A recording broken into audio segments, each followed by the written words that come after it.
Voici le dernier moment de Daniel Naroditsky.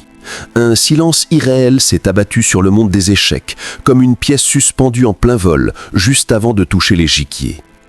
Le 20 août de l'an 2025, alors que rien ne semblait l'annoncer, l'un des esprits les plus brillants et les plus accessibles du jeu royal s'est éteint. Il avait seulement 29 ans. Dans la communauté, personne n'a vu venir cette perte. Il n'y avait pas de scandale, pas de chute publique, pas de cris. Juste un vide, un trou noir dans une partie qu'il jouait pourtant si bien, celle de la vie.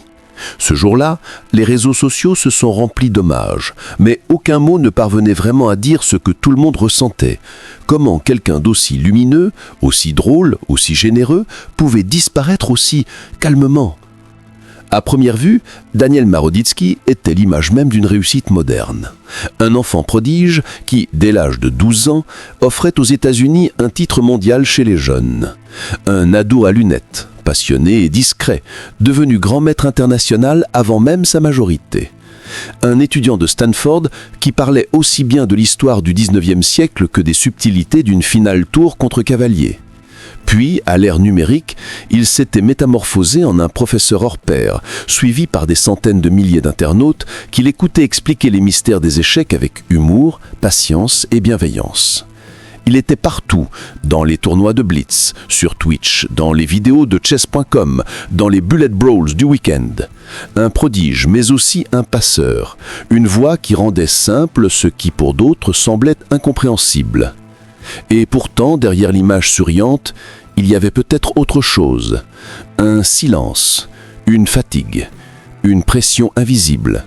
Ceux qui l'ont côtoyé récemment disent qu'il paraissait un peu plus réservé, qu'il avait ralenti le rythme, qu'il se consacrait plus à l'enseignement, moins à la compétition. Mais qui aurait pu croire qu'il en était déjà à ses dernières parties ? Qu'un matin d'août, dans une ville paisible de Caroline du Nord, l'annonce de sa disparition allait frapper aussi fort que le tonnerre. Le Charlotte Chess Center, qu'il avait accueilli comme entraîneur résident, a confirmé la nouvelle avec pudeur, demandant que l'on respecte l'intimité de les familles. Aucun détail supplémentaire, pas d'explication. Seulement l'évidence douloureuse, Daniel n'était plus là. Ce qui rend ce départ encore plus bouleversant, c'est son contraste total avec la vie qu'il menait. Ce n'était pas un personnage tourmenté, ce n'était pas une figure controversée. Il n'était ni ruiné, ni exilé, ni oublié.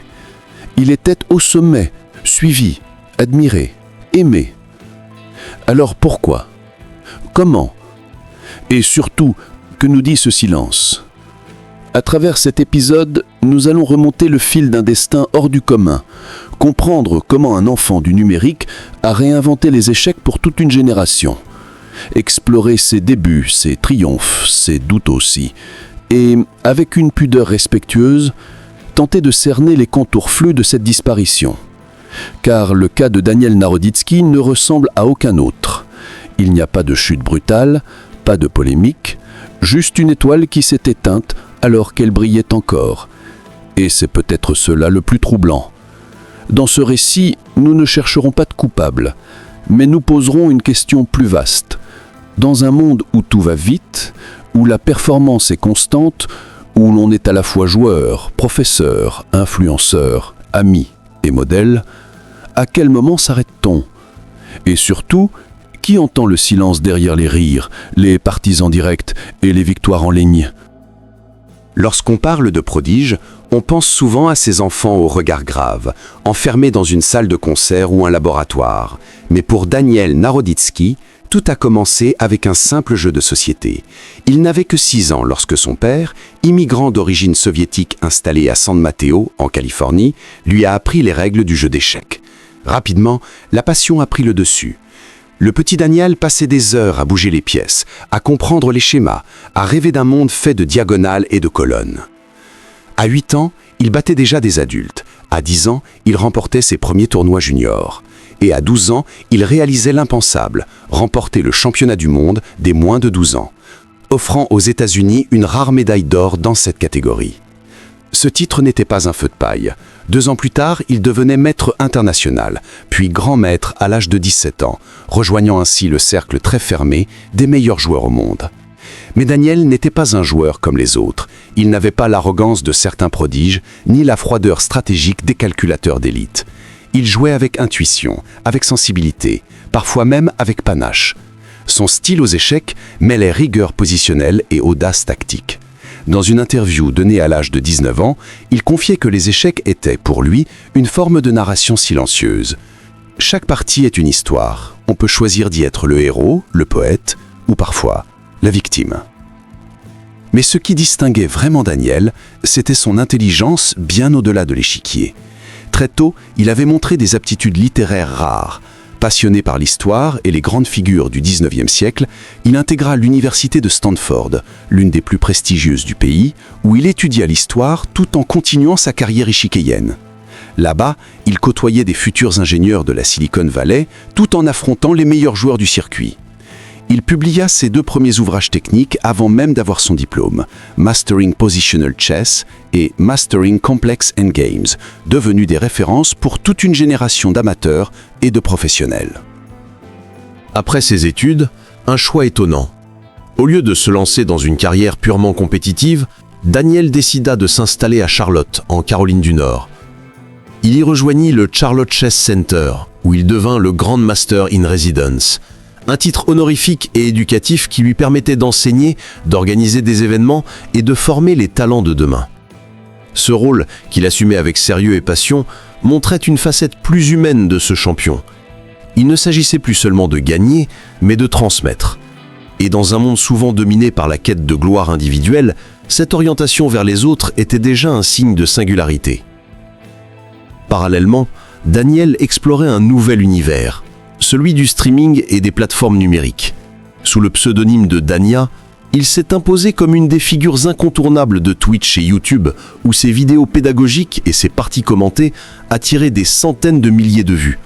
Sa voix posée, son humour discret, sa capacité à vulgariser les concepts les plus complexes en faisaient un professeur adoré.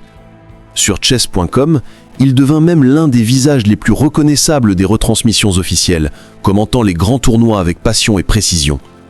C'était là une autre forme de célébrité, plus moderne, plus horizontale, celle d'un homme qui savait parler aux autres et surtout les écouter.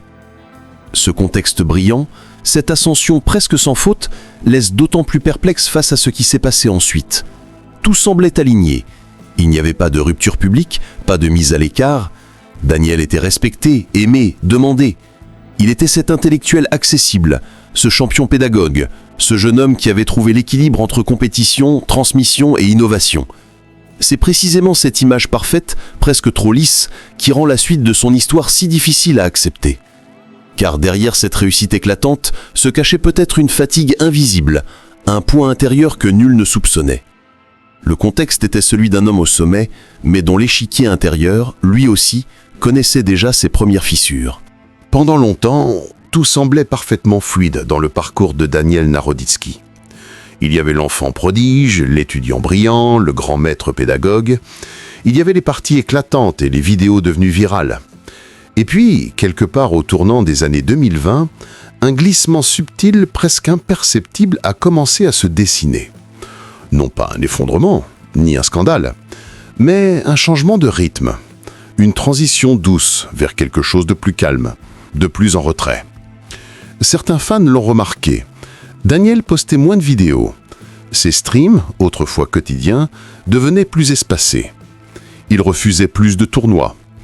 Il restait brillant, bien sûr, mais son énergie semblait différente, moins tournée vers la conquête, plus vers la transmission.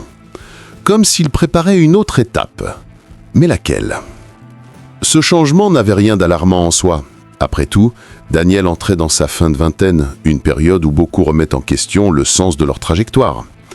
Il confiait à ses proches qu'il voulait se concentrer davantage sur l'enseignement, sur la qualité de vie. Il parlait d'écrire un nouveau livre. Il évoquait même, avec humour, l'idée d'ouvrir un jour une école d'échecs en ligne qui serait un havre de paix pour les joueurs en quête de sens. Mais derrière cette volonté de ralentir, se cachaient aussi des signaux plus discrets. Un repli progressif, des réponses de plus en plus rares aux messages, des absences prolongées sur les réseaux. Lors d'un tournoi amical au printemps de l'année 2025, Plusieurs collègues avaient trouvé Daniel très fatigué, lointain. Il avait ri, plaisanté, mais son regard s'éteignait parfois sans raison. L'été approchait, et avec lui une chaleur pesante, une langueur typique du sud des États-Unis. À Charlotte, Daniel poursuivait ses cours au club, mais semblait moins présent. Plusieurs élèves diront plus tard qu'il avait annulé certaines séances à la dernière minute, chose inhabituelle chez lui. Il disait qu'il avait besoin de temps, de repos. On ne sait pas s'il souffrait d'un mal physique ou émotionnel, rien n'avait été dit clairement. Mais ceux qui le voyaient régulièrement sentaient bien que quelque chose se passait. Un effacement progressif, une sorte de brouillard intérieur qu'il ne nommait pas. Et comme souvent avec les esprits les plus brillants, personne n'osait poser la question directe. C'est le 20 août au matin que tout a basculé. Ce jour-là, une annonce sobre du Charlotte Chess Center est tombée sur les réseaux sociaux.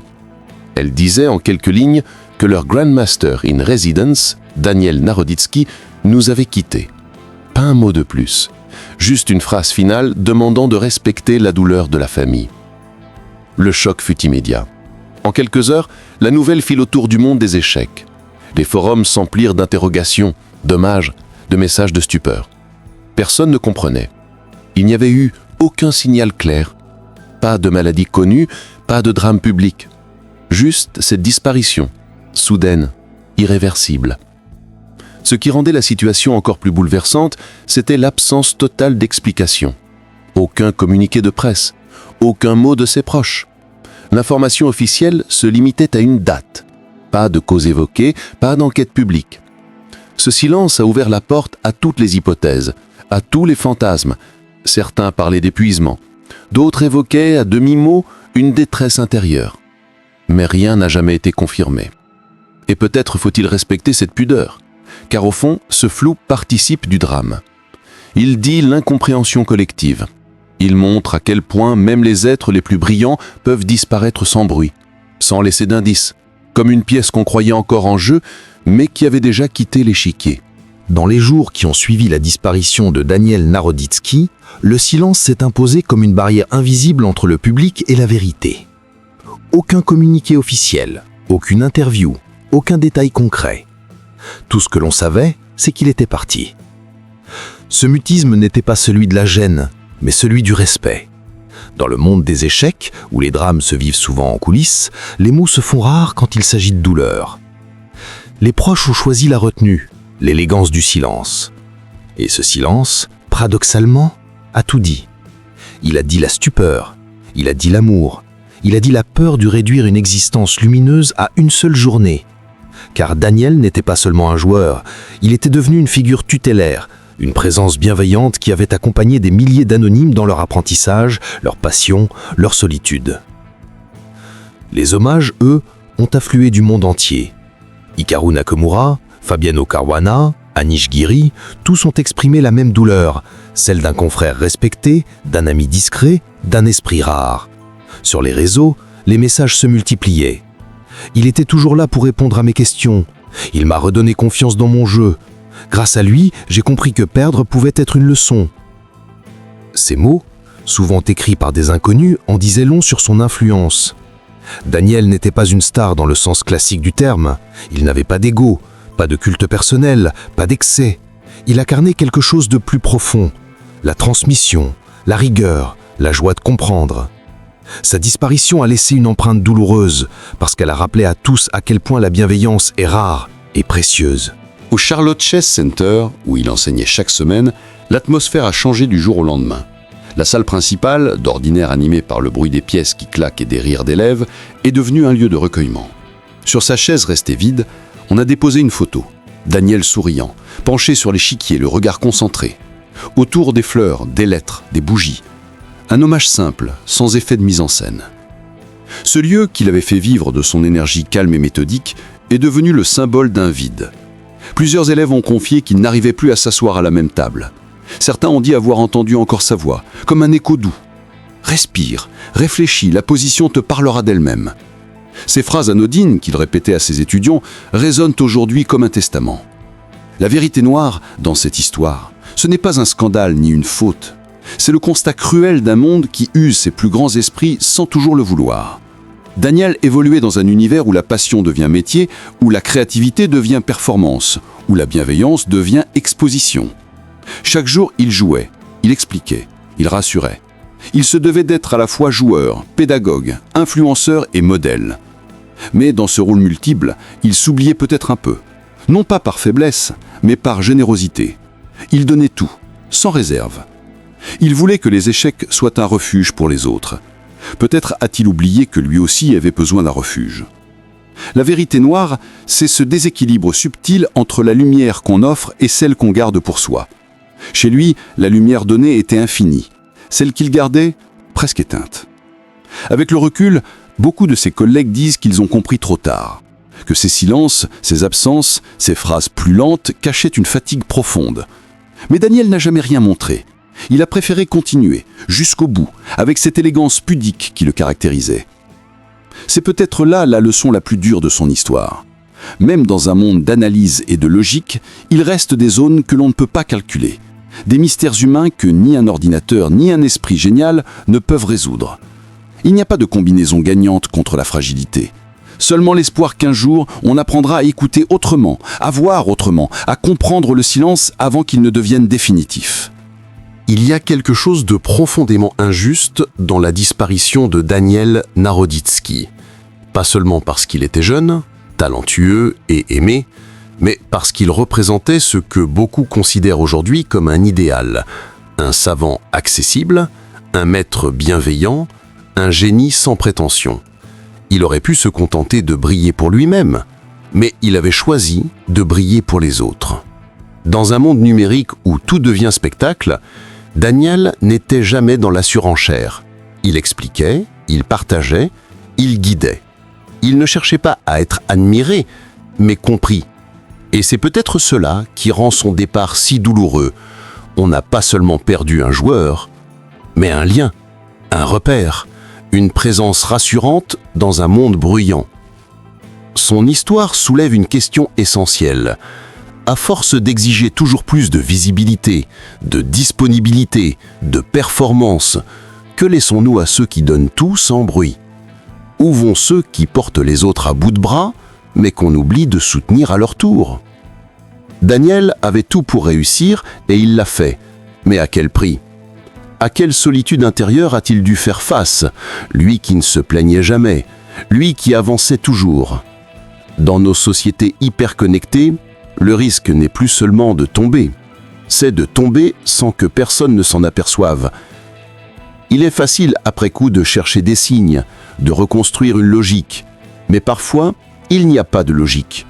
Juste une fatigue, un épuisement, une lassitude que les mots ne peuvent pas traduire. Ce que cette histoire nous enseigne, c'est l'importance du regard, du vrai regard, pas celui des clics ou des likes, mais celui qui demande sincèrement « Comment vas-tu ?» Celui qui voit au-delà de la performance, au-delà de l'apparence, celui qui, peut-être, peut faire la différence. Et vous, qu'en pensez-vous? Ce destin aurait-il pu être différent? Aurions-nous pu entendre ce silence avant qu'il ne devienne définitif?